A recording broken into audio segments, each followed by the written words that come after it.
मित्रों नमस्कार। Parameter of law के इस चैनल में मैं आपका मित्र रिटायर्ड जज अशोक शर्मा आपका हार्टली वेलकम करता हूं। आज मैं लेबर लॉस से संबंधित स्टैंडिंग ऑर्डर्स क्या होते हैं इसके बारे में बताने जा रहा हूं। 1946 के पहले इंडिया में जो भी इंडस्ट्रीज फंक्शनिंग करती थी या काम करती थी उन पर स्टैंडिंग ऑर्डर्स की स्थिति स्पष्ट नहीं थी। तो 1946 के बाद ये रिक्रूटमेंट कैसे होगा, कंडीशंस ऑफ सर्विस क्या होंगी, हॉलीडेज क्या होंगी, लीव क्या होंगी, वेजेस क्या मिलेंगे, ये सब कैटेगरीज सारे रूल्स रेगुलेशन बनाने के लिए एम्प्लॉयमेंट स्टैंडिंग ऑर्डर लाया गया लेबर लॉ में। स्टैंडिंग ऑर्डर ये 1946 का है। वो ऑर्डर रूल्स और रेगुलेशन जो वर्कर्स के सर्विस कंडीशन के बारे में है वो सब स्टैंडिंग ऑर्डर में रखे गए। तो इसमें रूल्स, हॉलीडेज, नेशनल लीव क्या मिलेंगी, पेड लीव क्या होंगी, सिक लीव कौन सी होंगी, सारी बातें इसमें रखी गई। Standing order rules and regulation ये 23 अप्रैल 1946 से एप्लीकेबल हुआ।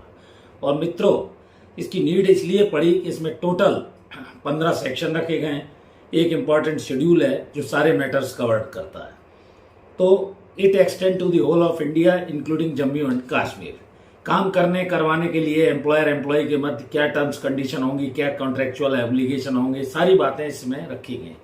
और ये इस एक्ट के आने के बाद एक यूनिफॉर्मिटी आ गई, सब जगह एक सा समान इंडस्ट्रीज में कानून लागू हो गया। सारी इंडस्ट्रीज पे ये एप्लीकेबल नहीं होता है। केवल ऐसी इंडस्ट्रीज जो 100 या 100 से ज्यादा वर्कर्स जिस इंडस्ट्री में काम करते हैं एम्प्लॉयड हो, वहां ये एप्लीकेबल होता है। और इस एक्ट में एक और चीज है कि अप्रोप्रिएट गवर्नमेंट यदि चाहे तो 2 महीने का नोटिस देकर 100 से कम जो जिन इंडस्ट्रीज में वर्कर्स हैं वहां भी इसे एप्लीकेबल कर सकती है। तो ये सर्विस रूल्स फॉर वर्कमैन है। कोई भी वर्कर जब इंडस्ट्री में काम करता है तो कुछ सर्टेन रूल्स रेगुलेशन होना जरूरी है, नहीं तो एम्प्लॉयर मनमानी करेगा। तो ये एग्जिबिट प्रीमाइसेज में कहाँ कैसे लगेगा, ये सारी व्यवस्था इस एक्ट स्टैंडिंग ऑर्डर में रखी गई है। दूसरा, ये कहाँ पर नहीं लगेगा, चैप्टर 7 है बॉम्बे इंडस्ट्रियल रिलेशन एक्ट। इसी तरह मध्य प्रदेश का एम्प्लॉयमेंट स्टैंडिंग ऑर्डर इनमें नहीं लगेगा। लेकिन मध्य प्रदेश में अंडर द कंट्रोल कोई ऐसा एस्टेब्लिशमेंट है, इंडस्ट्री है जिस पर सेंट्रल गवर्नमेंट का कंट्रोल है तो ये फिर लग जाएगा। दूसरा ये कि सर्टिफाइंग ऑफिसर इसमें लेबर कमिश्नर होते हैं या सेंट्रल के regional labour commissioner, any other officer जो सर्टिफाइड किया जाए, जिससे किया जाए। एम्प्लॉयर में ओनर आ सकता है, मैनेजर आ सकता है, हेड ऑफ द डिपार्टमेंट आ सकता है, रिस्पॉन्सिबल जो सुपरविजन वगैरह के लिए कंट्रोल करता हो वो भी इसमें कंट्रोल आ सकता है।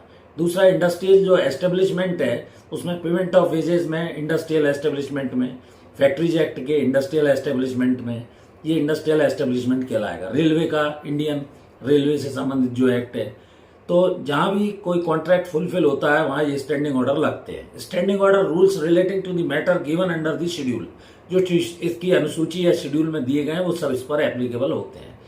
तो इसमें कई तरह के वर्कर्स हो सकते हैं, टेम्परेरी नेचर के हो सकते हैं, कैजुअल नेचर के हो सकते हैं, आकस्मिक, स्किल्ड हो सकते हैं, अनस्किल्ड हो सकते हैं। और जैसा मैंने आपको बताया, कोई हॉलीडेज हैं, लीव है, टर्मिनेशन है, डिसमिसल है, किन ग्राउंड्स पे, मिसकॉन्डक्ट क्या है, रिटायरमेंट क्या है, एनी अदर मैटर विच में जो उसमें प्रिस्क्राइब किया गया। रूल पर ऑब्जेक्शन होने पर सर्टिफाइंग ऑफिसर के पास वर्कर जा सकता है और ये इंग्लिश और हिंदी में डिस्प्ले होंगे या रीजनल लैंग्वेज में भी डिस्प्ले करना होगा। एम्प्लॉयर और वर्कमैन के जो भी कॉन्ट्रैक्ट में टर्म्स कंडीशन है उन स्टैंडिंग ऑर्डर लागू होगा।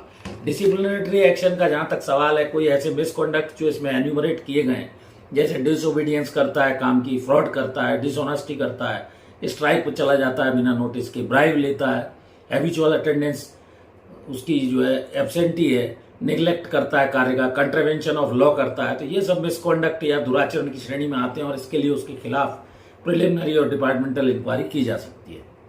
सबसिस्टेंस अलाउंस का जहां तक प्रश्न है, इसमें सबसिस्टेंस अलाउंस शुरू के 90 दिन के अंदर फर्स्ट 50% ऑफ वेजेस होता है, उसके बाद 75% ऑफ रिमेनिंग।